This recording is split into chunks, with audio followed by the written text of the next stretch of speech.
was watching a couple of videos here on YouTube, one by a guy called The Catholic Guy, the other by someone called Jesus Freak 777. I've put links to both of their videos to the right of the screen here. Anyway, they both seemed like nice enough guys, although the Catholic guy was complaining about what he called the atheist bullshit here on YouTube. He suggested that, that's where the devil's most powerful there, is convincing all these people. well, like the Catholic guy, I'm no fan of bullshit, nor do I fancy myself a spokesperson for the devil, whoever that may be. What intrigued me about these two videos were the ways in which they dealt with the problem of unanswered prayer. And it's that topic that I'd like to talk about for a few minutes. A couple of things to give this some context. First, I poked around a bit on Google to see what Christian websites had to say about the problem of unanswered prayer. And while I'm not claiming any exhaustive, scientifically valid results here, there did seem to be a consensus among the sites that unanswered prayer troubles Christians greatly. For example, one site said of unanswered prayer, "Few experiences pose a greater challenge to our faith." Another site called unanswered prayer one of the biggest questions which those in ministry have to deal with when counseling other Christians. Clearly, Christians and their ministries recognize a problem here. The second bit of context comes from two statements in the videos to which I'm responding. First, the Catholic guy said, "God hears and answers prayer according to his will." The Catholic guy went on to say, when God in the Bible, Jesus, says, "Ask and it shall be given unto you," I think he's more in the lines talking about, faith, spiritual gifts. Jesus Freak 777 said, "But if we ask for something that is according to his will, he will guaranteed help us." Do these views of prayer comport with what the Bible says? I don't think so. Let's start by looking at the New Testament and what Jesus had to say about prayer. The New Testament has Jesus saying quite a bit about the subject of prayer. Across the four Gospels, there are literally dozens of references to Jesus and prayer, references to his praying or being on his way to pray or just having returned from praying, references often rather lengthy to his giving instructions about how to pray and what to pray, as well as admonitions about how not to pray and what not to pray, and so on. The Gospel writers have Jesus making some extraordinarily broad statements about what to expect from prayer. For example, there's Matthew 21:22, "And all things you ask in prayer, believing, you will receive." This comes just after Jesus had made a fig tree wither, and the disciples were like, "Hey, how did you do that?" John 16:23 says, "Truly, truly, I say to you, if you ask the Father for anything in my name, he will give it to you." Mark 11:24 says, "Therefore I say to you, all things for which you pray and ask, believe that you have received them, and they will be granted you." And then there's Matthew 7, verses 7 to 8, "Ask, and it will be given to you. Seek, and you will find. Knock, and the door will be opened to you. For everyone who asks receives. The one who seeks finds, and to the one who knocks, the door will be opened." These are extraordinary and, more to the point, unqualified statements about what to expect from prayer. The 18th chapter of Luke's Gospel even has Jesus telling his disciples a parable about how persistent they should be in prayer.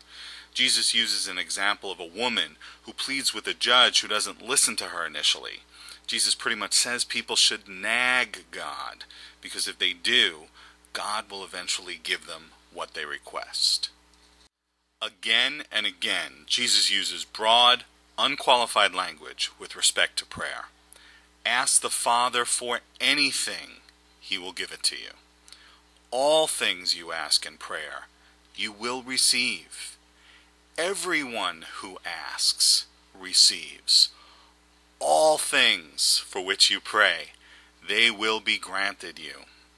The guarantee is outright. If one asks, one receives. The fact that Jesus' prayer-related guarantees are outright and unqualified aggravates the problem of unanswered prayer.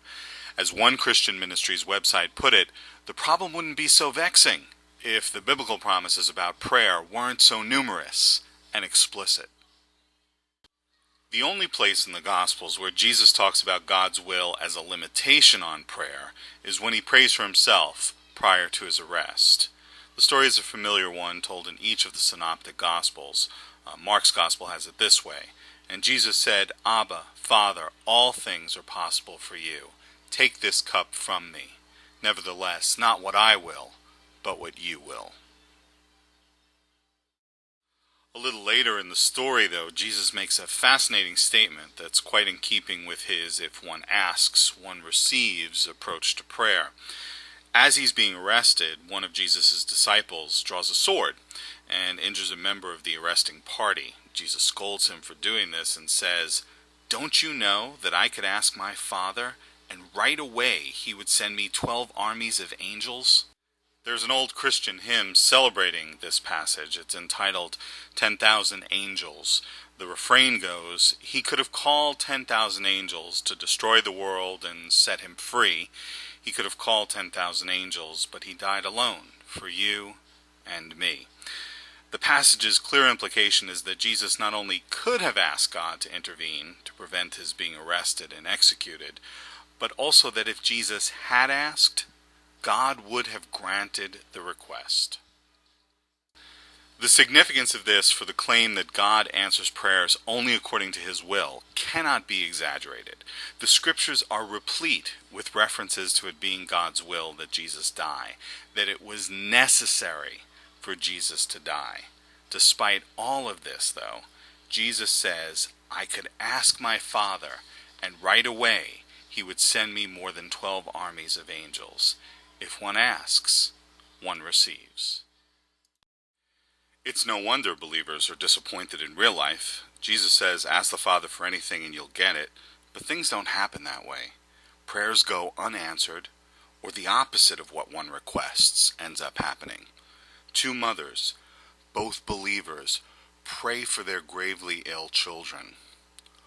One child survives. The other dies.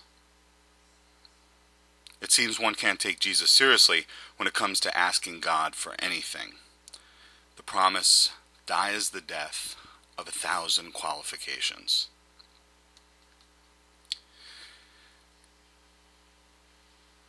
Instead of "ask the Father for anything and you'll get it," it seems to be "ask the Father for anything and we'll see how it works out." Nothing more than a crapshoot, really. The solution of the problem of unanswered prayer is not found in biblical promises, nor does it emerge from excuses for why those promises fail. That way lies a maze of questions with no answers. The solution, ironically, is summed up in a saying of Jesus's: "The rain falls on the just and the unjust." God is not watching, listening, and making it all right. There is no God. Once one acknowledges this, one breaks free from religious questions without answers.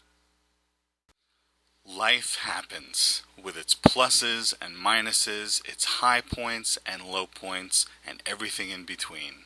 Only you can give it meaning.